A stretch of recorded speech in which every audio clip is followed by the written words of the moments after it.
വാസ്തുശാസ്ത്രമനുസരിച്ച് വളരെയധികം പ്രാധാന്യമർഹിക്കുന്ന ഭാഗങ്ങളാണ് ഒരു വീടിൻ്റെ ഹാൾ അഥവാ സ്വീകരണമുറി, അതുപോലെ തന്നെ വീടിൻ്റെ പ്രധാന വാതിൽ എന്നിവയൊക്കെ. അതായത് നിങ്ങൾ സ്വന്തമായി പണിത് താമസിക്കുന്ന നിങ്ങളുടെ സ്വന്തം വീടാണെങ്കിലും, അതല്ല നിങ്ങൾ ഒരു വാടക വീട്ടിലാണ് താമസിക്കുന്നതെങ്കിലും, നിങ്ങൾ താമസിക്കുന്ന വീടിൻ്റെ ഈ ഭാഗങ്ങളിൽ നിങ്ങൾ ചെയ്യുന്ന ചില തെറ്റുകൾ വളരെ വലിയ വാസ്തുദോഷങ്ങൾക്ക് കാരണമാകും. കാരണം ഒരു വീട്ടിലേക്ക് എല്ലാവിധ പോസിറ്റീവ് ഊർജവും ഈശ്വരാധീനവും കടന്നു വരുന്നത് വീടിൻ്റെ പ്രധാന വാതിലിലൂടെയാണ്. അങ്ങനെ പ്രധാന വാതിലിലൂടെ കടന്നു വരുന്ന ആ പോസിറ്റീവ് ഊർജം നിങ്ങളുടെ വീടിനുള്ളിലേക്ക് ആദ്യമായി പ്രവേശിക്കുന്നത് നിങ്ങളുടെ വീടിൻ്റെ സ്വീകരണമുറി അഥവാ ഹാളിലേക്കാണ്. അതുകൊണ്ട് തന്നെ നിങ്ങൾ ഹാളിൽ ചില പ്രത്യേക വസ്തുക്കൾ വയ്ക്കുമ്പോൾ നിങ്ങളുടെ വീട്ടിൽ വലിയ വാസ്തുദോഷങ്ങൾക്ക് കാരണമാകും. കുറച്ചുകൂടി വ്യക്തമായി പറഞ്ഞാൽ, ആ വീട്ടിൽ എന്നും കടബാധ്യതകളും കഷ്ടപ്പാടും കണ്ണുനീരുമല്ലാതെ ദുരിതമൊഴിഞ്ഞിട്ട് ഒരു നേരമുണ്ടാവില്ല. ഇതിന് കാരണം എന്ന് പറയുന്നത്, നിങ്ങൾ നിങ്ങളുടെ വീടിൻ്റെ സ്വീകരണമുറിയിലും പ്രധാന വാതിൽ വരുന്ന ഭാഗത്തും ചെയ്യുന്ന ചില തെറ്റുകൾ കൊണ്ട് നിങ്ങളുടെ വീട്ടിലേക്ക് പടി കയറി വരേണ്ട ലക്ഷ്മി ദേവിക്ക് പകരം മൂദേവി നിങ്ങളുടെ വീടിനെ ഭരിക്കുന്നതിനാലാണ്. എന്നാൽ പല ആളുകളും ഇതൊന്നും അറിയാതെ ജീവിതത്തിലെ പല പ്രതിസന്ധികൾക്കും മുന്നിൽ എന്തു ചെയ്യണമെന്നറിയാതെ നിൽക്കുകയാണ്. പ്രത്യേകിച്ച് നിങ്ങൾക്ക് സാമ്പത്തികമായി വളരെയധികം തകർച്ച അനുഭവത്തിൽ വരികയും കുടുംബത്തിൽ സ്വസ്ഥതയും സമാധാനവുമില്ലാത്ത അന്തരീക്ഷം നിരന്തരം ഉണ്ടാവുകയും ചെയ്യുവാൻ ആഗ്രഹിക്കുന്ന കാര്യങ്ങളിലെല്ലാം തടസ്സം അനുഭവത്തിൽ വരികയും എപ്പോഴും മനസ്സിൽ എന്തെന്നില്ലാത്ത ഒരു ആകുലത ഉണ്ടാവുകയുമൊക്കെ ചെയ്യുന്ന ഒരു അവസ്ഥ ഉണ്ടെങ്കിൽ, ഇതിൽ പറയുവാൻ പോകുന്ന ഏതെങ്കിലും തെറ്റുകൾ നിങ്ങൾ ചെയ്യുന്നുണ്ടോ എന്ന് ഉടൻ തന്നെ പരിശോധിക്കേണ്ടതുണ്ട്. അപ്പോൾ നിങ്ങൾ അറിവില്ലായ്മ കൊണ്ട് പോലും നിങ്ങളുടെ വീടിൻ്റെ ഹാളിൽ ചെയ്യുവാൻ പാടില്ലാത്ത 11 കാര്യങ്ങളെ പറ്റിയാണ് ഇന്നത്തെ അധ്യായത്തിലൂടെ നാം പരാമർശിക്കുന്നത്. എല്ലാവർക്കും ഇന്നത്തെ അധ്യായത്തിലേക്ക് സ്വാഗതം.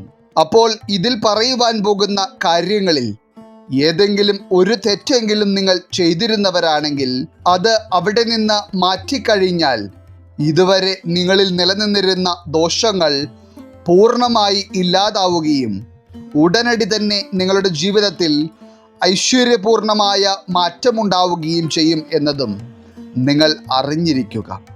ഇതിൽ ഒന്നാമതായി നിങ്ങൾ ശ്രദ്ധിക്കേണ്ട കാര്യം എന്ന് പറയുന്നത്, നിങ്ങൾ നിങ്ങളുടെ വീടിൻ്റെ ഹാളിൽ ചെന്നതിന് ശേഷം അവിടെ നിന്ന് പ്രധാന വാതിലിലൂടെ പുറത്തേക്ക് നോക്കുക.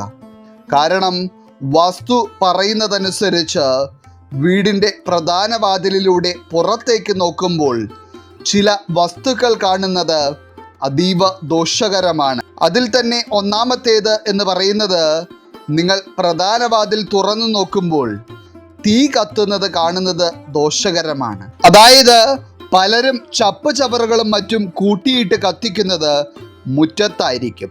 എന്നാൽ അത്തരത്തിൽ തീ കത്തിയതിനു ശേഷമുള്ള ചാരവും ഒന്നും തന്നെ വീടിൻ്റെ പ്രധാന വാതിലിന് നേരെ വരുവാൻ പാടില്ല. ഇനി അതുപോലെ തന്നെ മുൾച്ചെടികൾ, എന്തെങ്കിലും തരത്തിലുള്ള കുഴികൾ, പ്രധാന വാതിലിനെ മറയ്ക്കുന്ന അത്ര വലിപ്പമുള്ള മരങ്ങൾ, വിറക് കൂന എന്നിവയെല്ലാം നിങ്ങൾ ചിന്തിക്കുന്നതിലും വലിയ ദോഷങ്ങൾ നിങ്ങൾക്ക് വന്നു ചേരുവാൻ കാരണമാകുന്ന വസ്തുക്കളാണ്. ഇനി ഇവയെല്ലാം നിങ്ങളുടെ വീടിൻ്റെ പ്രധാന വാതിൽ തുറന്ന് നോക്കുമ്പോൾ നേരെയായി വരാതിരുന്നാൽ മതിയാകും. അതല്ലാതെ ഇരുവശങ്ങളിലായി വരുന്നതിൽ തെറ്റില്ല. മാത്രമല്ല, ഇവയെല്ലാം നിങ്ങളുടെ അതിരിനുള്ളിലാണെങ്കിൽ മാത്രമേ ഇതിൻ്റെതായ ദോഷങ്ങളെ നിങ്ങൾക്ക് ഭയക്കേണ്ടതുള്ളൂ. അതല്ലാതെ അതിർത്തി തിരിച്ച് അയൽപക്കത്തുള്ള പറമ്പിലാണ് അവയൊക്കെ ഉള്ളതെങ്കിൽ നിങ്ങൾക്ക് അത് ദോഷമായി വരില്ല.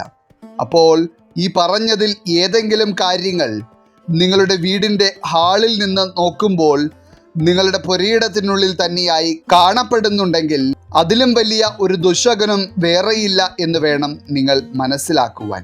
അതായത് ഇറങ്ങിത്തിരിക്കുന്ന എല്ലാ കാര്യങ്ങളിലും പരാജയം മാത്രമായിരിക്കും നിങ്ങളെ കാത്തിരിക്കുന്നത്. അതുകൊണ്ട് തന്നെ ഈ അധ്യായം കാണുന്ന സമയത്ത് നിങ്ങൾ തീർച്ചയായും നിങ്ങളുടെ വീട്ടിൽ ഈ തെറ്റുകൾ ചെയ്യുന്നില്ല എന്ന കാര്യം ഉറപ്പുവരുത്തുക. ഇനി രണ്ടാമതായി, പല ആളുകളും വീടിൻ്റെ പ്രധാന വാതിൽ തുറന്നു ചെല്ലുന്ന പുറം ഭാഗത്തായി ചെടികൾ നട്ടുവളർത്തുവാൻ ഇഷ്ടപ്പെടുന്നവരാണ്. എന്നാൽ ചില വീടുകളിൽ പ്രധാന വാതിലിൻ്റെ ഒരു വശത്ത് മാത്രമായി ചെടി നടുകയും മറ്റേ വശം ശൂന്യമായി ഒഴിച്ചിടുകയും ചെയ്യാറുണ്ട്. എന്നാൽ വാസ്തുവിൽ ഇത് ഊർജത്തിൻ്റെ സന്തുലിതാവസ്ഥയെ തകിടം മറിക്കുന്ന ഒരു കാര്യമായിട്ടാണ് കണക്കാക്കുന്നത്. അതായത് നിങ്ങൾ ചെടികൾ നടുകയാണെങ്കിൽ പ്രധാന വാതിലിന് ഇരുവശത്തും നട്ടുവളർത്തിയിരിക്കണം. അതല്ല എന്നുണ്ടെങ്കിൽ ചെടികൾ അവിടെ നടാനേ പോകരുത്. ഇനി നേരെ മറിച്ച് നിങ്ങളുടെ അറിവില്ലായ്മ കൊണ്ട് ഒരു വശത്ത് മാത്രമാണ് നിങ്ങൾ ചെടികൾ വളർത്തുന്നത് എങ്കിൽ ആ വീട്ടിൽ നിങ്ങൾക്ക് വളരെയധികം ദുരിതങ്ങൾ അനുഭവിക്കേണ്ടി വരും. ഏറ്റവും പ്രധാനമായി, സമ്പാദിക്കുന്ന പണമെല്ലാം കാര്യകാരണമില്ലാതെ കയ്യിൽ നിന്ന് ഇറങ്ങിപ്പോകുന്ന അവസ്ഥ ഉണ്ടാവുകയും കടബാധ്യതകൾ പെരുകി വരുന്ന സാഹചര്യങ്ങൾ നിങ്ങൾക്ക് അനുഭവിക്കേണ്ടി വരികയും ചെയ്യും. ഇതുകൂടാതെയും പല വിധത്തിലും നിങ്ങൾക്ക് ദുരിതങ്ങളായിരിക്കും ജീവിതത്തിൽ എല്ലാ കാര്യങ്ങളിലും അനുഭവത്തിൽ വരുന്നത്. ഇനി മൂന്നാമതായി, വളരെ വലിയ വാസ്തുദോഷങ്ങൾക്ക് കാരണമാകുന്ന ഒരു കാര്യമാണ് നിങ്ങൾ വീടിനുള്ളിലും വീടിൻ്റെ ഹാളിലുമെല്ലാം ബോൺസായി ചെടി നട്ടുവളർത്തുന്നത്. ഇപ്പോൾ കൂടുതലായി വീടിൻ്റെ പ്രധാന വാതിലിൻ്റെ മുൻഭാഗത്ത് വരെ ബോൺസായി ചെടികൾ നട്ടുവളർത്തുന്നത് കാണാറുണ്ട്. എന്നാൽ നിങ്ങളുടെ വീടിൻ്റെ എല്ലാ പുരോഗതിയെയും വളർച്ചയെയും മുരടിപ്പിക്കുവാൻ ഇത്രയേറെ ശക്തിയുള്ള മറ്റൊരു കാര്യമില്ല എന്ന് തന്നെ പറയേണ്ടി വരും. കാരണം ഇത് അത്ര വലിയ നെഗറ്റിവിറ്റിയാണ് നിങ്ങളുടെ വീടിന് നൽകുക. അതായത് ബോൺസായി ചെടികൾ വളരുന്ന വീടുകളിലുള്ള ആളുകൾക്ക് ജീവിതത്തിൽ എല്ലാം ഉണ്ടെങ്കിൽ പോലും അതൊന്നും സന്തോഷത്തോടെ ആസ്വദിക്കുവാൻ കഴിയാത്ത തരത്തിൽ ജീവിതം ദുരിതപൂർണമാകും എന്നതാണ് സത്യം. ഇത് ഹാളിൽ എന്നല്ല, നിങ്ങളുടെ വീട്ടിൽ ഒരു ഭാഗത്തും വെക്കാതിരിക്കുകയാണെങ്കിൽ അതാണ് ഏറ്റവും ഉചിതം. ഇനി നാലാമതായി, ശ്രദ്ധിച്ചില്ലെങ്കിൽ നിങ്ങളുടെ വീടിന് വളരെയധികം ദോഷങ്ങൾ വരുത്തി വയ്ക്കുന്ന ഒരു കാര്യമാണ് നിങ്ങളുടെ വീട്ടിലെ ഫിഷ് ടാങ്ക് എന്ന് പറയുന്നത്. അതായത് പലരും അലങ്കാരത്തിന് വേണ്ടി വീടിൻ്റെ ഹാളിൽ ഫിഷ് ടാങ്ക് വെക്കുന്നവരായിരിക്കും. അങ്ങനെ വെക്കുന്ന ഒരു വീടാണ് നിങ്ങളുടേതെങ്കിൽ നിങ്ങൾ ആദ്യം തന്നെ ശ്രദ്ധിക്കേണ്ടത് ഏത് ദിശയിലാണ് അഥവാ ഏത് ഭാഗത്താണ് നിങ്ങൾ ഫിഷ് ടാങ്ക് വെച്ചിരിക്കുന്നത് എന്നാണ്. കാരണം ഒരു കാരണവശാലും നിങ്ങളുടെ വീടിൻ്റെ ഹാളിൻ്റെ തെക്കേ ഭിത്തിയോട് ചേർത്ത് ഫിഷ് ടാങ്ക് വയ്ക്കുവാൻ പാടില്ല. അതായത് ഹാളിൻ്റെ തെക്ക് ഭിത്തിയോട് ചേർത്ത് ഫിഷ് ടാങ്ക് വെച്ചിട്ടുള്ള വീടുകളൊക്കെ നശിച്ച ചരിത്രമേ ഉണ്ടായിട്ടുള്ളൂ. കുറച്ചുകൂടി വ്യക്തമായി പറഞ്ഞാൽ സാമ്പത്തികമായും മറ്റുള്ള രീതിയിലും നിങ്ങൾക്ക് തകർച്ചകൾ മാത്രമായിരിക്കും ഇതിലൂടെ ഉണ്ടാവുക. ഇനി നിങ്ങൾക്ക് ഹാളിൻ്റെ കിഴക്കേ ഭിത്തിയോട് ചേർന്നോ പടിഞ്ഞാറേ ഭിത്തിയോട് ചേർന്നോ ഫിഷ് ടാങ്ക് വയ്ക്കാവുന്നതാണ്. ഈ രണ്ട് ഭാഗത്ത് വയ്ക്കുന്നതിൽ ദോഷമില്ലെങ്കിലും അതിലെല്ലാം ഏറെ ഉത്തമം എന്ന് പറയുന്നത് വടക്കേ ഭിത്തിയോട് ചേർത്ത് ഫിഷ് ടാങ്ക് വയ്ക്കുന്നതാണ്. അപ്പോൾ നിങ്ങളുടെ വീട്ടിൽ ഫിഷ് ടാങ്ക് ഉണ്ടെങ്കിൽ തീർച്ചയായും നിങ്ങൾ അത് ശരിയായ ദിശയിലാണോ വെച്ചിരിക്കുന്നത് എന്നുള്ള കാര്യം ഇപ്പോൾ തന്നെ നോക്കുക. ഇനി അടുത്തതായി, നിങ്ങൾ ഒരു കാരണവശാലും വീടിൻ്റെ ഹാളിൽ ചെയ്യുവാൻ പാടില്ലാത്ത ഒരു തെറ്റെന്ന് പറയുന്നത് വീടിൻ്റെ പ്രധാന വാതിൽ വരുന്ന ഭിത്തിയുടെ പ്രധാന വാതിലിന് നേർമുകൾ ഭാഗത്തായി മരിച്ചുപോയ ഏതെങ്കിലും വ്യക്തികളുടെ ഫോട്ടോ വയ്ക്കുന്നതാണ്. ഇത് നിങ്ങൾ ഒരു കാരണവശാലും ചെയ്യുവാൻ പാടില്ലാത്ത ഒരു കാര്യമാണ്. പ്രധാന വാതിലിന് മുകൾ ഭാഗത്തായി വരുന്ന ഭിത്തിയിൽ മാത്രമല്ല, നിങ്ങൾ പുറത്തുനിന്ന് ഹാളിലേക്ക് കയറുമ്പോൾ നേരെ നോക്കിയാൽ കാണുന്ന വിധത്തിൽ പോലും മരിച്ച വ്യക്തികളുടെ ഫോട്ടോ വയ്ക്കുവാൻ പാടില്ല. അതായത് ആ മരണപ്പെട്ട വ്യക്തി നിങ്ങൾക്ക് വളരെ പ്രിയപ്പെട്ടവരായിരിക്കാം. അതുകൊണ്ട് തന്നെയായിരിക്കും നിങ്ങൾക്ക് എളുപ്പത്തിൽ കാണത്തക്ക വിധത്തിൽ നിങ്ങൾ ഫോട്ടോ അവിടെ സ്ഥാപിച്ചത്. എന്നാൽ ഈ ഒരു പ്രവൃത്തി നിങ്ങളുടെ ജീവിതത്തിൽ വലിയ അനർത്ഥങ്ങളും ദുരിതപൂർണമായ അവസ്ഥകളും വന്നു ചേരുവാൻ കാരണമാകും. അതുകൊണ്ട് തന്നെ പ്രധാന വാതിലിന് നേരെ വയ്ക്കുന്നതിന് പകരം ഇടതുവശത്തെ ഭിത്തിയിലോ വലതുവശത്തെ ഭിത്തിയിലോ നിങ്ങൾക്ക് വെക്കാവുന്നതാണ്. ഇനി ആറാമതായി നിങ്ങൾ ശ്രദ്ധിക്കേണ്ട കാര്യം എന്ന് പറയുന്നത്, ഒരു കാരണവശാലും നിങ്ങൾ ക്ഷേത്രത്തിൽ നിന്ന് കൊണ്ടുവന്ന പൂവും പ്രസാദവും ഒന്നും തന്നെ അലക്ഷ്യമായി നിങ്ങളുടെ വീടിൻ്റെ ഹാളിൽ മേശപ്പുറത്തോ മറ്റുള്ള ഭാഗങ്ങളിലോ വെക്കരുത്. അതായത് ചില വീടുകളിൽ ക്ഷേത്രത്തിൽ നിന്ന് കൊണ്ടുവന്ന പൂവും പ്രസാദവുമൊക്കെ വളരെ അലക്ഷ്യമായി ഫ്രിഡ്ജിൻ്റെ പുറത്തും TV സ്റ്റാൻഡുകളിലും മേശപ്പുറത്തുമൊക്കെയായി ഇടുന്നത് കാണാറുണ്ട്. എന്നാൽ ഇത് നിങ്ങൾക്ക് വരേണ്ട എല്ലാ ഈശ്വരാധീനത്തെയും ഇല്ലാതാക്കുന്ന ഒരു കാര്യമാണ്. എന്നാൽ പലരും പ്രസാദം ഇത്തരത്തിൽ എല്ലായിടത്തും വെക്കുന്നത് നല്ലതാണെന്ന് കരുതിയായിരിക്കാം ഇത് ചെയ്യുന്നത്. എന്നാൽ ഈ ഒരു പ്രവൃത്തി നിങ്ങൾക്ക് ദോഷം മാത്രമേ നൽകുകയുള്ളൂ. ഇനി ഈ ഒരു ദോഷം നിങ്ങൾക്ക് ഉണ്ടാകാതിരിക്കുവാനായി നിങ്ങൾ പൂവും പ്രസാദവും വയ്ക്കേണ്ട കൃത്യമായ സ്ഥലം എന്ന് പറയുന്നത് പൂജാമുറി, അല്ലെങ്കിൽ നിങ്ങൾ എവിടെയാണോ വിളക്ക് കത്തിച്ച് പ്രാർത്ഥിക്കുന്നത് ആ ഭാഗമാണ്. അതുകൊണ്ട് ഈ ഒരു കാര്യം നിങ്ങൾ അതിപ്രാധാന്യത്തോടെ തന്നെ ശ്രദ്ധിക്കണം. ഇനി അടുത്തതായി പ്രത്യേകം പറയേണ്ടത്, പല ആളുകളും അറിവില്ലായ്മ കൊണ്ട് തന്നെ ശ്രദ്ധിക്കാതെ പോകുന്ന ഒരു തെറ്റിനെ പറ്റിയാണ്. അതായത് നിങ്ങളിൽ പലരും നിങ്ങളുടെ കുടുംബത്തിനും വ്യക്തിജീവിതത്തിനും അഭിവൃദ്ധി ഉണ്ടാകുവാനായി ചില വാസ്തുചെടികൾ വീടുകളിൽ നട്ടുവളർത്തുന്നവരായിരിക്കും. അതായത് വീടിനുള്ളിൽ ഹാളിൽ തന്നെ ലക്കി ബാംബു, മണി പ്ലാന്റ് പോലെയുള്ള ചെറിയ ചെടികൾ വളർത്തുന്നവരാണ് എങ്കിൽ നിങ്ങളാണ് ഈ കാര്യം ശ്രദ്ധിക്കേണ്ടത്. അതായത് പലപ്പോഴും ഹാളിലൊക്കെ നിങ്ങൾ കൊണ്ടുവയ്ക്കുന്ന ആ ചെടികൾ നിങ്ങളുടെ വീട്ടിലേക്ക് വരുന്ന മറ്റുള്ള വ്യക്തികൾ പറിച്ചെടുക്കുകയോ അവയിൽ ആവശ്യമില്ലാതെ സ്പർശിക്കുകയോ ഒക്കെ ചെയ്യുന്നത് നിങ്ങൾക്ക് വാസ്തുദോഷം വരുത്തിവെക്കുന്ന കാര്യമാണ്. ചെടികൾ എന്ന് മാത്രമല്ല, നിങ്ങൾക്ക് ജീവിതത്തിൽ ഒരു പുരോഗതിയും മേന്മയും ഉണ്ടാകുവാനായി നിങ്ങൾ വീടിനുള്ളിൽ കൊണ്ടുവയ്ക്കുന്ന വാസ്തുപരമായ മൂല്യമുള്ള കുബേര വിഗ്രഹം, ആമയുടെ രൂപം എന്നിവ ഒന്നും തന്നെ പുറമേ നിന്നുള്ള വ്യക്തികൾ സ്പർശിക്കാത്ത രീതിയിൽ വേണം നിങ്ങൾ വയ്ക്കുവാൻ. ഇനി അത്തരത്തിൽ ആരെങ്കിലും അനാവശ്യമായി ഈ വസ്തുക്കൾ സ്പർശിക്കുന്നത് കണ്ടാൽ അത് വാസ്തു പ്രാധാന്യമുള്ളവയാണ് എന്ന് അവരോട് തുറന്നു പറയുവാനും നിങ്ങൾ മടിക്കേണ്ടതില്ല. കാരണം നിങ്ങളുടെ ജീവിതത്തിൽ ദോഷങ്ങളുണ്ടായാൽ സഹിക്കേണ്ടത് നിങ്ങൾ തന്നെയാണ്. അതിനാൽ തന്നെ ഈ ഒരു കാര്യം നിങ്ങൾ വളരെ ശ്രദ്ധിക്കേണ്ട ഒന്നാണ്. ഇനി അടുത്തതായി വാസ്തുവിൽ അതീവ ദോഷകരമായി കണക്കാക്കപ്പെടുന്ന ഒന്നാണ് നിങ്ങളുടെ വീടിൻ്റെ ഹാളിൽ മുടി ചിതറി കിടക്കുന്നത്. ഇതിൽ ഏറ്റവും അധികം ശ്രദ്ധ കാണിക്കേണ്ടത് സ്ത്രീകൾ തന്നെയാണ്.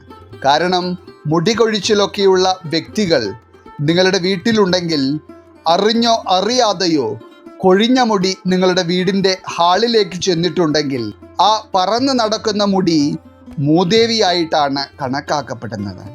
അതുകൊണ്ട് തന്നെ ഇതിലും വലിയ ഒരു ഐശ്വര്യക്കേട് ഒരു വീടിന് വരാനില്ല. അപ്പോൾ ഈ ഒരു കാര്യം നിങ്ങൾ എല്ലാ ദിവസവും ശ്രദ്ധിക്കേണ്ട ഒന്നാണ്. മാത്രമല്ല, നിങ്ങളുടെ കണ്ണിൽ ഒരു മുടിനാരെങ്കിലും പെട്ടിട്ടുണ്ടെങ്കിൽ അപ്പോൾ തന്നെ അവിടെ നിന്ന് അത് നീക്കം ചെയ്യണം. ഇനി നേരെ മറിച്ച് ഇതിനൊന്നും വില കൽപ്പിക്കാതെ ഇത് നിസാരമാക്കിയിട്ടുണ്ടെങ്കിൽ അതിൻ്റേതായ എല്ലാ ഭവിഷ്യത്തുകളും ആ വീട്ടിലുള്ളവർക്ക് മുഴുവനായി അനുഭവിക്കേണ്ടി വരും. ഇനി ഒൻപതാമതായി നിങ്ങൾ വീടിൻ്റെ ഹാളിൽ നിന്ന് പൂർണ്ണമായി ഒഴിവാക്കേണ്ട വസ്തുക്കളാണ് മുനയുള്ളതും കൂർത്തതുമായ വസ്തുക്കൾ. അതായത് കത്രിക, ചൂല്, കത്തി, സേഫ്റ്റി പിന്ന്, മൊട്ടുസൂചി എന്നിങ്ങനെയുള്ള വസ്തുക്കൾ ഒന്നും തന്നെ നിങ്ങളുടെ വീടിൻ്റെ ഹാളിൽ സൂക്ഷിക്കുവാൻ പാടില്ല. കാരണം ഇത് വളരെയധികം നെഗറ്റിവിറ്റി നിങ്ങളുടെ വീടിന് ഉണ്ടാകുവാൻ കാരണമാകുന്ന വസ്തുക്കളാണ്.